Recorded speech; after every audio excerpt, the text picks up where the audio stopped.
ಇಸ್ರಾಯೇಲ್ ಜನರನ್ನು ಗುಲಾಮರನ್ನಾಗಿ ಮಾಡಿದ ಐಗುಪ್ತ ದೇಶಕ್ಕೆ ದೇವರು ಕಳುಹಿಸಿದ 10 ಬಾಧೆಗಳು.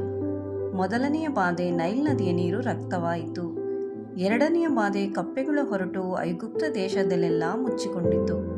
ಮೂರನೆಯ ಬಾಧೆ, ಏನುಗಳು ಹೊರಟು ಐಗುಪ್ತ ದೇಶದಲ್ಲೆಲ್ಲ ತುಂಬಿಕೊಂಡು ದೇಶವೆಲ್ಲ ಹಾಳಾಯಿತು. ನಾಲ್ಕನೆಯ ಬಾಧೆ, ದನಗಳಿಗೆ ಶರೀರದಲ್ಲಿ ಘೋರ ವ್ಯಾಧಿ ಉಂಟಾಯಿತು. ಐದನೆಯ ಬಾಧೆ, ಮನುಷ್ಯರಲ್ಲಿಯೂ ಉಣ್ಣಾಗುವ ಬೊಕ್ಕೆಗಳುಂಟಾಯಿತು. ಆರನೆಯ ಬಾಧೆ, ಆನೆಕಲ್ಲಿನ ಮಳೆಯಿಂದ ಐಗುಪ್ತ ದೇಶವು ಹಾಳಾಯಿತು.